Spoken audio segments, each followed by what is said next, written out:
Di sini saya akan menjelaskan kepada kalian mengenai mata pelajaran akidah akhlak, yakni pada bab Aqidatul Islam.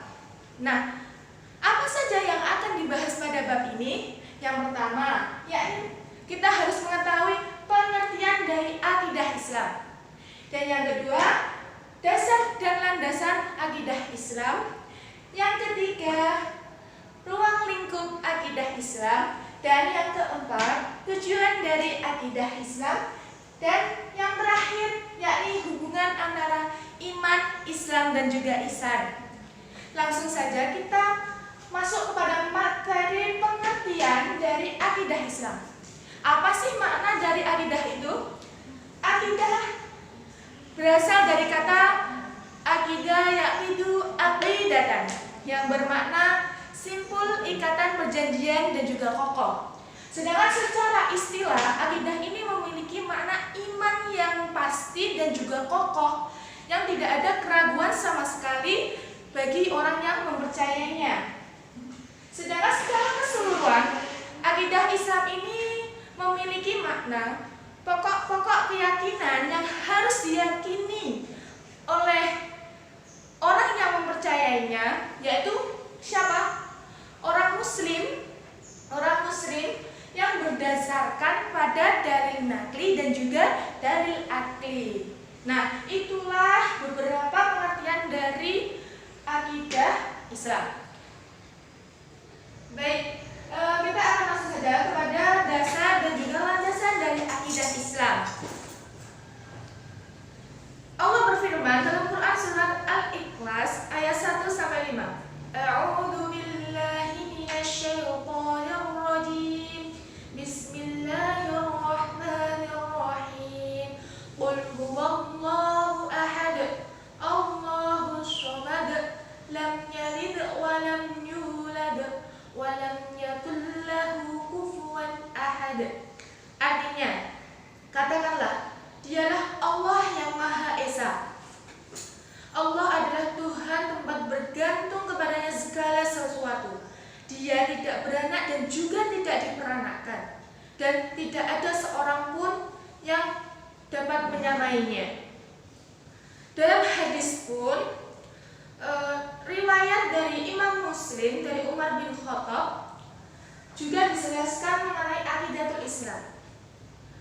Fa'akhbirni 'anil imani qala am tu'minu billahi wa malaikatihi wa rusulihi wal yawmil akhir yu'minu bil qadari khairihi wa syarrihi. Artinya, beritahukanlah aku tentang iman.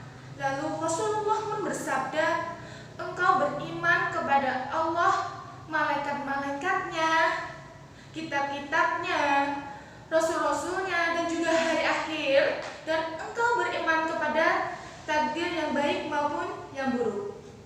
Nah, dari Al-Quran dan juga hadis tersebut menjelaskan mengenai adanya aqidatul Islam. Selanjutnya kita akan membahas mengenai ruang lingkup dari adanya akidah Islam. Yang pertama, yakni ilahiyah, yang membahas mengenai ketuhanan. Yang kedua, yakni nubuat, yang membahas mengenai utusan Allah, yaitu para nabi dan juga para rasul. Yang ketiga, yakni ruhaniyat, yang pembahasannya melingkupi makhluk gaib seperti jin dan juga malaikat. Dan yang terakhir, sam'iyat, yang berkaitan mengenai alam gaib seperti alam barzah, alam akhirat, dan sebagainya.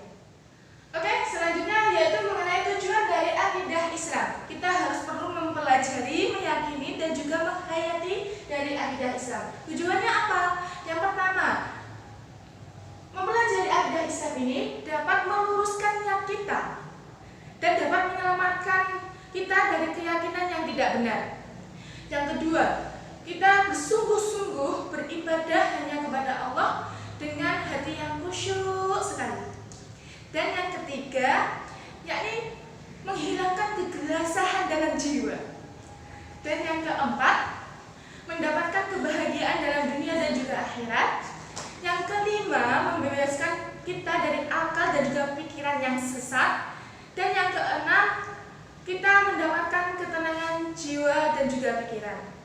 Nah, itulah beberapa tujuan dari adanya akidah Islam ini. Baik, selanjutnya yakni hubungan antara iman, Islam, dan juga ihsan. Sebelum kita mengetahui adanya hubungan iman, Islam, dan juga ihsan ini, kita harus mengetahui apa sih makna dari iman, Islam, dan juga ihsan. Nah, yang pertama, iman. Iman berasal dari kata amanah yu'minu imanan, yang berarti percaya, tunduk, tenang, dan juga tentram. Sedangkan menurut istilah, iman ini diartikan mengucapkan dengan lisan, membenarkan dengan hati, dan mengaplikasikan dengan anggota tubuh. Selanjutnya yakni pengertian dari Islam itu sendiri. Islam berasal dari kata aslama yuslimu islaman, yang bermakna sejahtera, tidak cacat, dan selamat. Secara istilah, pengertian Islam ini dapat dirumuskan taat atau patuh.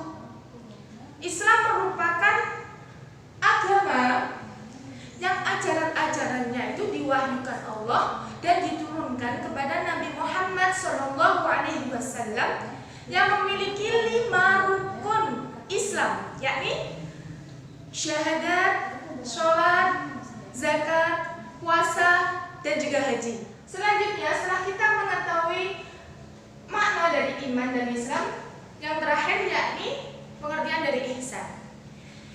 Ihsan secara bahasa berasal dari kata bahasa Arab, yaitu ahsana yusinu ihsana, yang berarti baik. Menurut Imam Nawawi, ihsan ini diartikan sebagai ikhlas dalam beribadah dan seorang hamba itu merasa selalu diawasi oleh Allah Subhanahu wa taala dengan penuh khusyuk, khudu, dan sebagainya. Islam, iman, dan juga ihsan ini adalah satu kesatuan yang tidak bisa dipisahkan satu dengan yang lainnya. Iman merupakan keyakinan yang menjadi dasar akidah. Keyakinan tersebut kemudian diwujudkan melalui pelaksanaan kelima rukun Islam yang telah disebutkan tadi. Sedangkan pelaksanaan rukun Islam ini dilakukan dengan cara ihsan sebagai upaya pendekatan diri kepada Allah Subhanahu wa taala.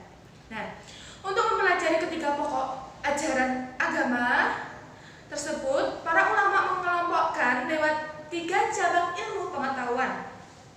Rukun Islam berupa praktek amal-amaliyah yang disusun dalam ilmu fikih, yakni ilmu yang mengenai perbuatan amal lahiriah manusia sebagai hamba Allah.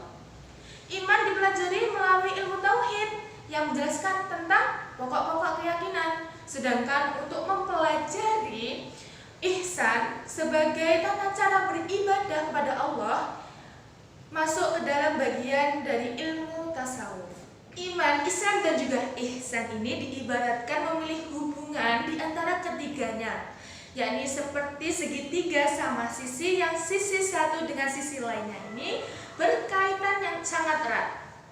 Segitiga itu tidak akan terbentuk kalau ketiga sisinya tidak saling mengkait. Jadi manusia yang bertakwa haruslah bisa meraih dan juga menyeimbangkan antara iman, Islam, dan juga ihsan.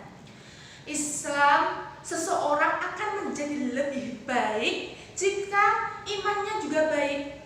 Kesempurnaannya Islam dan juga ihsan seorang itu tergantung pada tebal tipisnya iman seseorang.